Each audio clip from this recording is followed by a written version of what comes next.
Many of us are familiar with gangs, tattooed, vest-wearing and bearded groups of individuals taking claims over territories and defending them where they can.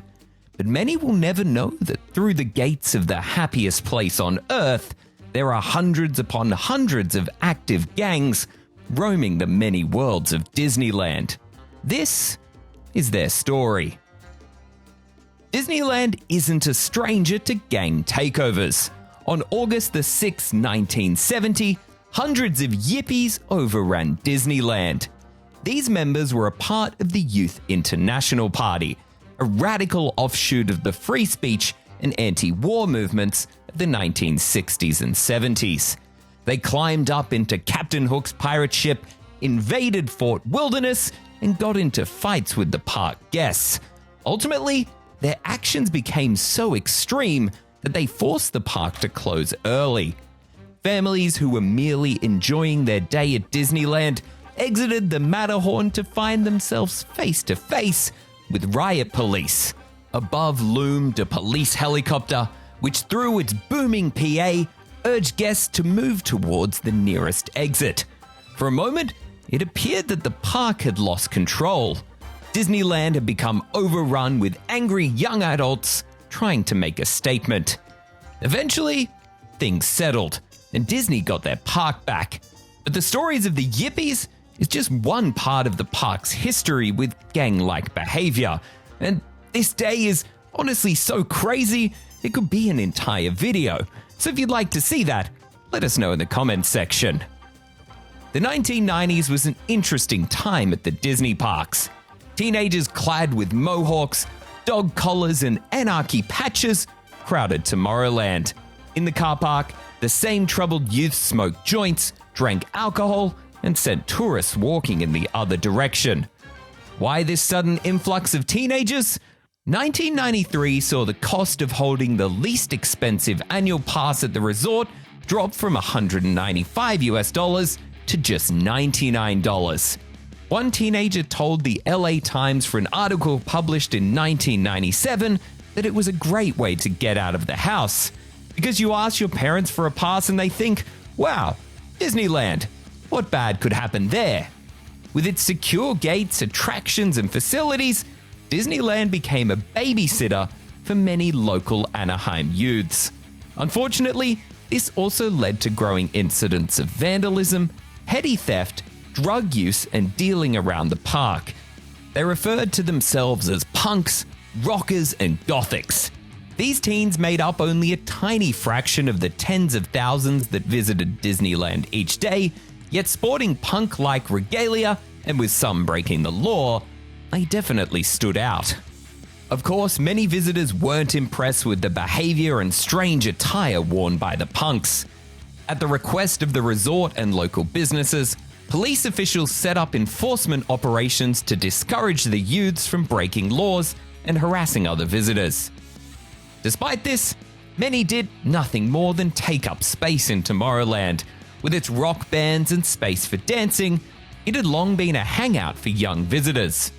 The troubled youths were nothing more than bored teenagers looking for something to do on the weekend, and they were simply a byproduct of Disneyland providing cheap entertainment to locals.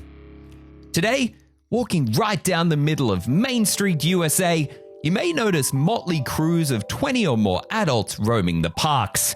Their appearance can best be described as a cross between a bikie gang and a modern reboot of the Mickey Mouse Club. These fans of Disney with their themed tattoos and matching denim vests crammed with trading pins and badges are members of the Disneyland Social clubs. Despite their intense appearance though, the days of drug-dealing teenagers in the parks are long over. Disneyland Social clubs have 3 rules. Number 1, follow all Disney park rules. Number 2, give respect and get respect. And number 3, never copy another club's patch, name, or design. The first of these new age Disneyland groups formed all the way back in November of 2012. The Neverlanders were a group of Disney fans who decided that matching shirts were too cliche, and instead they would create their own matching denim vests. Thus, the first Disneyland Social Club was born. After that, more and more clubs began popping up, until at their peak, there were hundreds of these clubs, some of which may have only lasted a few months or had a few members, whereas others had hundreds of members, hanging out together for years. Social clubs can be identified by their matching vest or jacket, adorned with pins, patches, and a small SC, standing for, of course, Social Club. This SC emulates what motorcycle clubs have on their attire, with them always featuring a small MC. This draws further connections between troublesome motorcycle clubs and these mostly trouble-free Disneyland ones, so you can see how some people may be iffy towards their existence. Each club bears a unique name, usually a reference to a Disney ride, movie, or TV show, with some of the best names having to be Flynn's Riders, Mickey's Fun Wheelers, and the 100-Acre Honeys.